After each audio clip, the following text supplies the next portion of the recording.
Today is the feast of Mary Magdalene, one of my very favorite saints.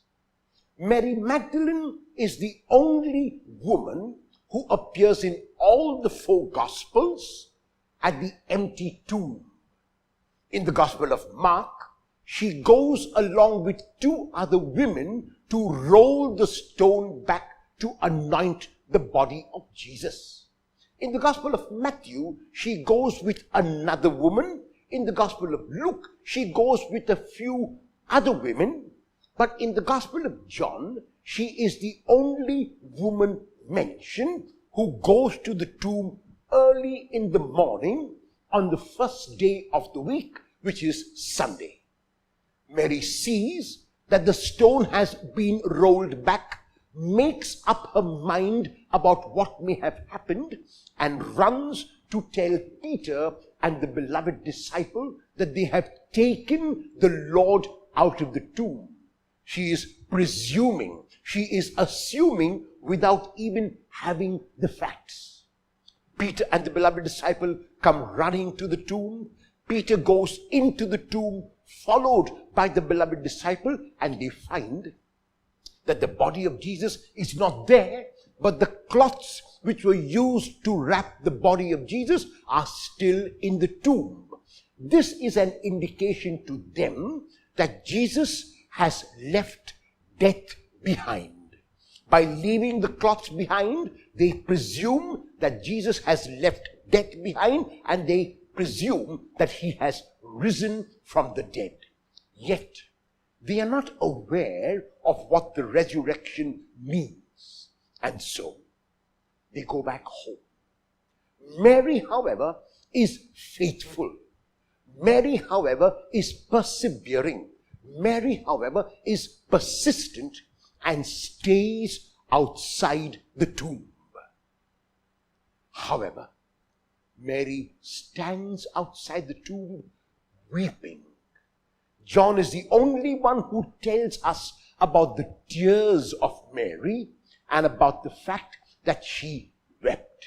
And even as she wept, she stoops to look into the tomb, and when she looks in, she finds 2 angels dressed in white, sitting where the feet and the head of Jesus lay. The angels have no authority in the Gospel of John to make any pronouncement about the resurrection or the ascension. The angels in the Gospel of John only ask Mary a question. And the question that they ask Mary is, "Woman, why are you weeping?" On the surface level, the question might seem like a question, but at a deeper level, it is a rhetorical question, which means the angels are saying to Mary, there is no cause to weep. There is no reason to weep. Mary, you ought not to weep. However, the tears of Mary prevent not only her seeing, the tears of Mary prevent her hearing, and the tears of Mary prevent her experiencing. Even as the angels finish their question, Mary responds to them. And her response is that they have taken the Lord out of the tomb. Mary doesn't specify who they is, but she simply imagines that the body of Jesus has been stolen. And she says, "We do not know where they have laid him."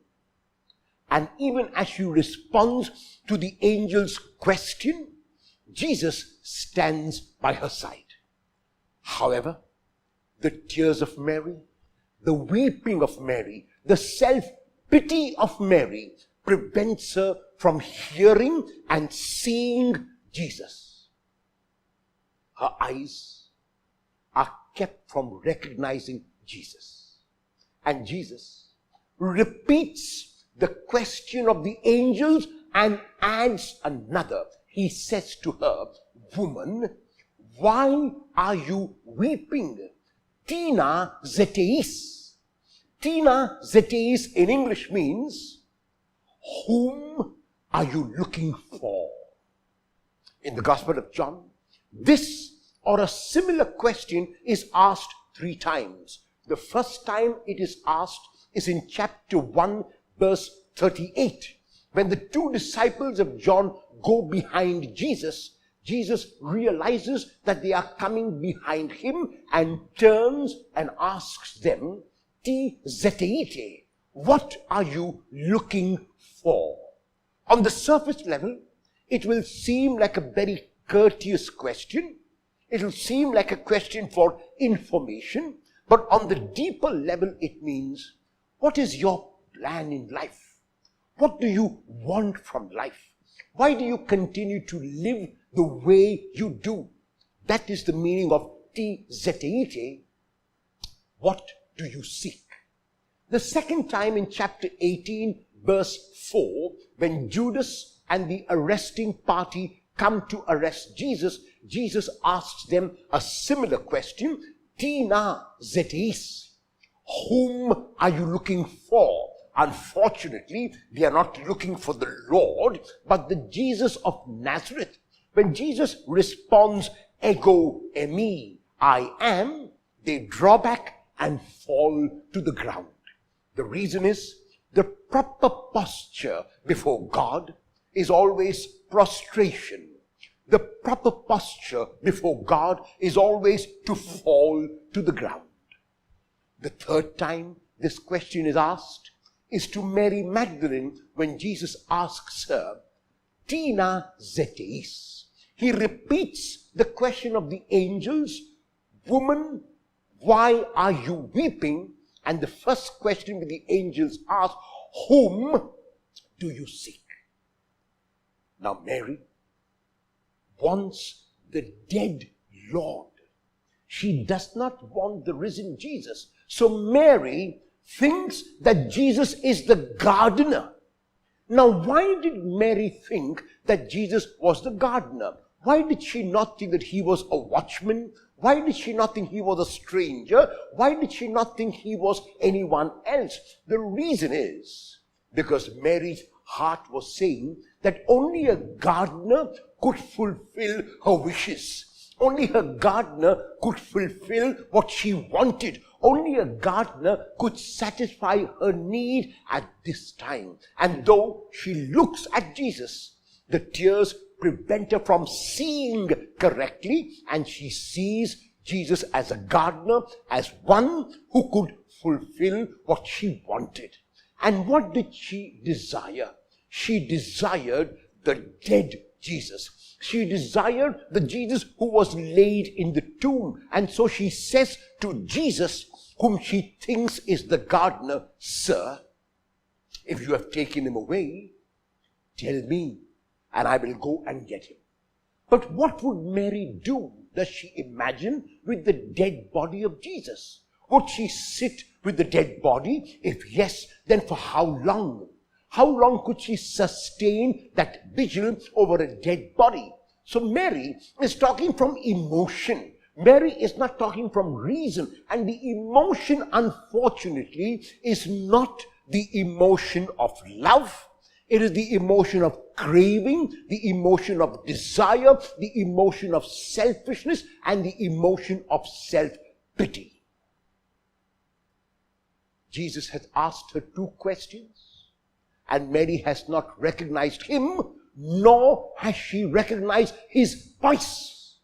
And then Jesus knows that the only way he can get Mary to come back to her senses, the only way he can get Mary to start thinking again and start feeling again correctly, is he calls her name. Jesus says to her, "Mary." And the moment she hears her name, she becomes alive. The moment she hears her name, she realizes that now she is the center of attraction as she wanted to be. The moment she hears her name, she becomes aware of everything around her. And at that moment, she recognizes Jesus. There are some who say that the reason why Mary recognized Jesus is because only he called her in that manner, and that is not the way to interpret this text. Because John does not tell us anything about the inflection in the voice of Jesus. John does not tell us anything about how Jesus called her name. John doesn't say, for example, and Jesus called her endearingly Mary. If he did that, then one could understand that the reason why Mary recognizes him is because he called her in that way, in that unique way, in that special way. But John says nothing of this sort. John very clearly wants us to know that it was on hearing her name that she becomes alive. It was when she heard her name that she became aware. It was on hearing her name that she was able to come out of her stupor, of her emotion, of her self-pity, and of her selfishness. And even then, Mary has not come out fully, because she runs to the Lord and holds him and will not let him go. Even though the text does not say it, Mary seems to be telling the Lord, I have got you now, you are mine and mine alone, and I'm not going to let you go. I cannot share you with anyone, you are my possession. And the Lord has to gently chide Mary. The Lord has to tell her to let him go. And the word that Jesus uses is hapto, which means, Mary, do not hold on to me. Jesus doesn't tell Mary not to touch him. He says, Mary, do not hold on to me. You have to let me go. You have to get used to my presence in a new way. When I was with you historically, I was present as a human person. But now you have to let me go, and you have to get used to seeing me in your heart. You have to get used to seeing me in your mind. You have to get used to knowing that no matter where you go, no matter what you do, I will accompany you and I will be with you, because I am the risen Lord. And the Lord, because he is the Lord, and the Lord, because he knows that Mary genuinely and truly loves him, makes Mary an apostle of the ascension. The Lord does not make Mary an apostle of the resurrection, because the resurrection is taken for granted in the Gospel of John. He tells Mary to go and become a missionary on his behalf to his disciples by telling them that he is ascending, that he is going back to where he has come from, that he has completed his work on earth and now has to return to the Father.